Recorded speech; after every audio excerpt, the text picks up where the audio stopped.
What is going on, everybody? Welcome back to the channel. Aftersound here, bringing you Splinterlands content every single day. We also stream right here on this channel as well as on Twitch, so make sure you come by and say hello. This video is also brought to you by my music, which is available anywhere you stream music under the name Aftersound, and I do have a new song out recently called Don't Forget About Me, the Supernova version, so check it out. Let me know what you think, and I appreciate the support. All right, guys, I want to do a little fun with math, we'll call it, and you can follow my work here. Make sure to double check it because, I don't know, I've been called out in the past, rightfully so, for getting things wrong, but what I wanted to do was just take a look at how much SPS you would have needed to earn since Rebellion came out to justify purchasing the cards that are all going to come out for Conclave Arcanum. Now, I know that we're all in on the packs and everybody's talking about that, but the truth is that packs are not the best way to max out a deck, right? You should go and buy the cards off the marketplace when the set launches, and that's going to be happening May 13th. So I'm going to use 2 points of reference here, and then we're going to take the average. When Chaos Legion first came out, that set value initially was at around $10,000. When Rebellion first came out, it was at about $8,000. So, and keep in mind, even though Chaos Legion obviously fell a lot, it came out during a time of pure hype and mania, late 2021, early 2022, right?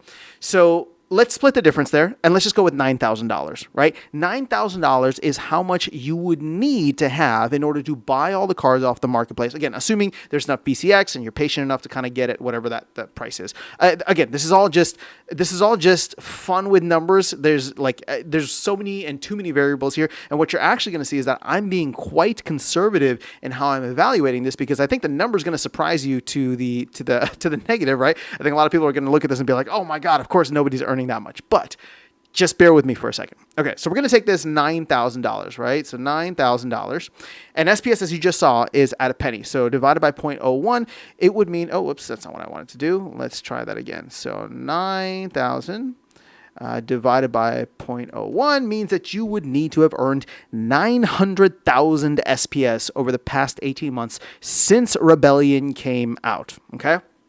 So you take that, let's divide it by 18. All right, for 18 months that it's been there, 50,000 SPS per month is what you should have been earning. Now, again, not every month is going to have 30 days, but just to keep it easy, let's divide this by 30 days so that you can see how much SPS you need to earn per day. 1,666. Now, everybody gets 24 energy per day. And if you are an average player, we usually get somewhere about 12 wins out of that 24 per day. So we're going to divide this by 12. And you will see here that per game, per win, you needed to be earning 138 or 139 SPS per win, okay, across all of the last 18 months. Now, I don't know anybody that's earning that much. I mean, maybe in survival mode when that first came out, but, the highest that we really saw in modern format was probably between the 35 to 50 range, right? It would be around that area. So maybe a third of where this is at, but not anywhere near there. But this is why I'm saying this is why I'm saying it's being extra conservative, because if you have that SPS, right, and you've been staking it the entire time, you've also been earning SPS staking rewards, both in SPS, right, because you earn SPS for that, as well as vouchers, right?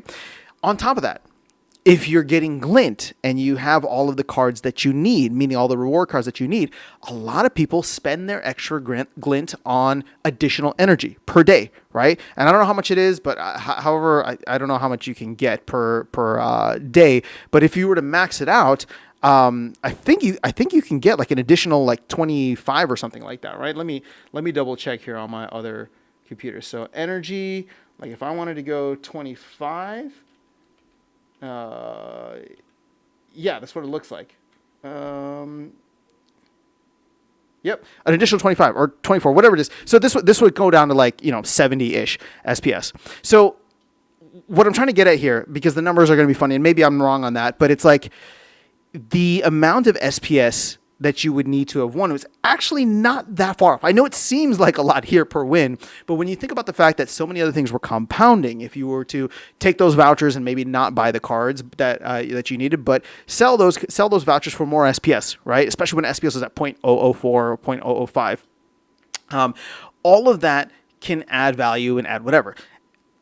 The last thing that I'll say is that this is why so many people are probably waiting for SPS to also do multiples higher. Because if we're calculating this, right, if we're calculating this at roughly, 1 cent, which is where SPS is at right now, literally going to 3 cents would surpass this, right? We would easily get to that point. And again, not everybody was earning, 30 to 50 SPS per win. And there were a lot of other factors that happened in there. We had months or periods where there was like extra glint. So all of this is just, again, just fun with numbers. But the point that I'm trying to make here is that there might have been people that actually were able to do that, especially when SPS was maybe closer to like the 1.4 cent range. They might have actually earned everything that they needed to buy into the next set, which is kind of interesting. Again, is that what everybody did? Is that what anybody's doing? Probably not, right? It's hard to keep track of all this stuff. And we didn't know, 18 months ago, you didn't know how long you'd have to hold. We thought that there might be a mini set. Instead, there were a bunch of promo cards. Maybe you went on the promo cards. So again, there's too many different variables and factors here. But I just wanted to share that number with you because I thought it was fascinating. I was trying to go through and just see like, how much SPS would you have needed to win with SPS at a penny? Okay, like under $1 million. But for some players, it might have actually been doable, especially those who went in on Rebellion hard from the get-go and were doing well in those reward pools, right, early on in Modern Format. So that's all I have for you guys in this video. Curious to get your thoughts on that in the comments below, but that is all I have for you. I'll catch you all in the next one and see you around the game. Take care.